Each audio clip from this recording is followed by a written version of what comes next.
Hi guys, it is Alexis and Lilian here. Tonight we are going to be doing a pillow talk and talking about the benefits of being in a long distance relationship. So Alexis and I have been together for about 2.5 years now. And it's only been this past half year where we were actually living together. Yeah. Looking back or telling Alexis back in like 2016 that she'll be in a long distance relationship, I would have been like, haha, no. You know, like, I'm super affectionate, I really need cuddles and kisses and all the love. So if I think of that, I laugh a little because I can't believe I actually was in one. But then when you meet someone that's like super amazing and you're in love with them, then nothing can get in the way, even distance. So for all those of you that are in long distance relationships right now, or are considering starting one with someone that you like and are thinking like, okay, does this even have a future? Is it worth it? Is it just gonna be like super draining? There is hope.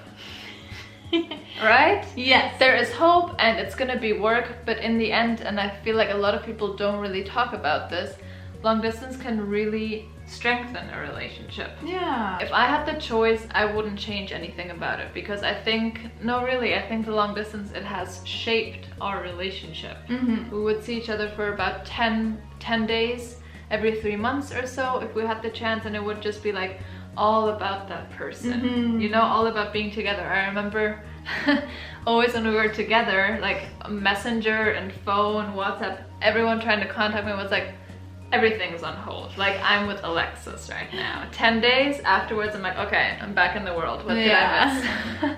Obviously, something that is beneficial when it comes to a long distance relationship is writing letters, sending packages, things like that. When you're living together or you're in the same city or town or wherever you are, you're obviously not going to send each other letters. I would look at my mailbox twice a day. Once when I was in the morning leaving for work, and then coming back. I was like, maybe when I left the postman came in the morning. And I would look at it, and that is always really nice. It makes your communication skills so good, because when you're so far apart, the only thing you have is communication. Like, you can just talk, you don't have touch, you can't cuddle, you can have sex in creative ways, but like nothing like the real thing, obviously. No. We know each other so well because we had all that time just to talk. Yeah. Obviously, Alexis is also a chatterbox, so there was never really a problem with that.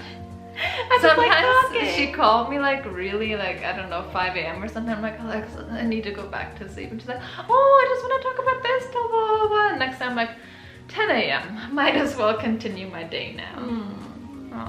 But it was romantic in a way.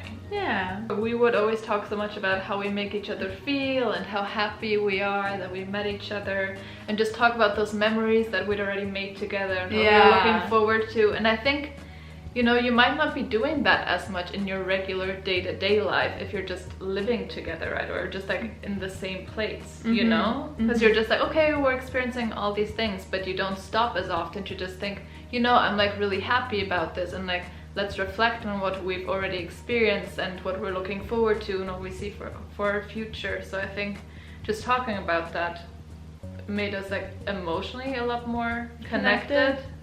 I remember I would get all these rushes and like, oh my god, and it was all just with words, you know, and I would be so like, what's she gonna say next? Sometimes it was just text, other times it was on the phone, it was just so like electric. And then seeing each other and then being able to like touch each other, that was just a whole other world. Yeah, like we would be at the airport and see each other again for the first time after like 4 or 5 months or something like that, and we'd just be like shaking, so like nervous. I'm like, how do we kiss again? You have all this like fantasy and like dreams and stuff like that, and you're like, oh my god, this is gonna be like so crazy, and then you actually go through with it, and then not only do you feel like so good about the relationship, but also about yourself and about how you're doing this with your life, and you're choosing to be with this person, and you're choosing to get on this plane and like move and live with them after long distance, and it just like helps shape you and become a new kind of person in a way, you know? Yeah, definitely, because it is an accomplishment for sure.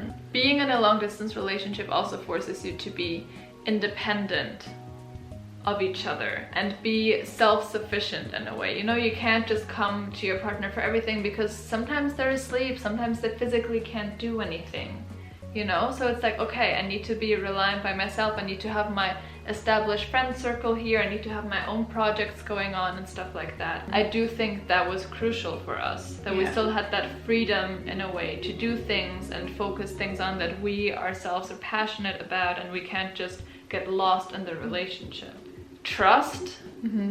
You have to have so much trust, and honestly, like if you don't trust your partner, or if you break that trust for whatever reason, long distance is almost impossible because you don't know what they're doing. You can't be monitoring them the whole time.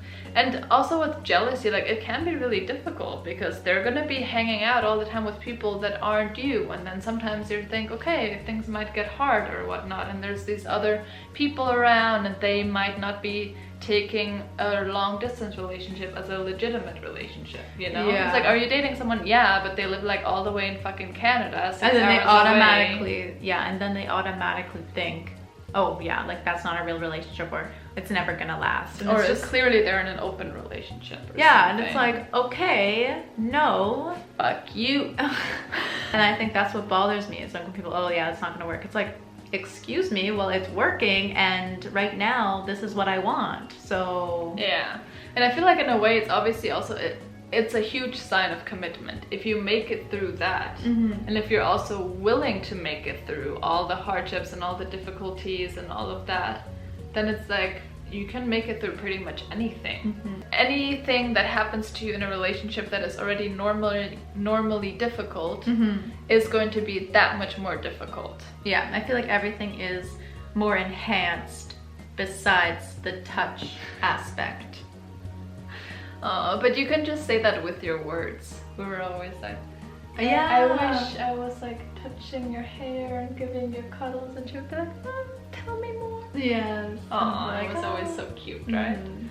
Look at us talking about this as this like amazing thing, reminiscing on long distance. So it's like, it doesn't have to be a negative thing, guys. Yeah. Like it really doesn't. Yeah, it's all about like your attitude and the way you're looking at it, because if you're sitting around being like, okay, this is never gonna work, like we don't have a day in mind of like when we're gonna see each other, it's like, okay, take the first step. Okay, plan a day of when you're gonna see each other. If you have to save money, like you will do it. Like if you really care about this person and you really want to see them, you will do it, and you'll find a way to get back together. We just wanted to share our insights as a long distance couple that has made it, and it's so crazy. And Lara, who's my sister, she told me there is no hope. When I first told her about this, she's like, what are you thinking about? There is no hope.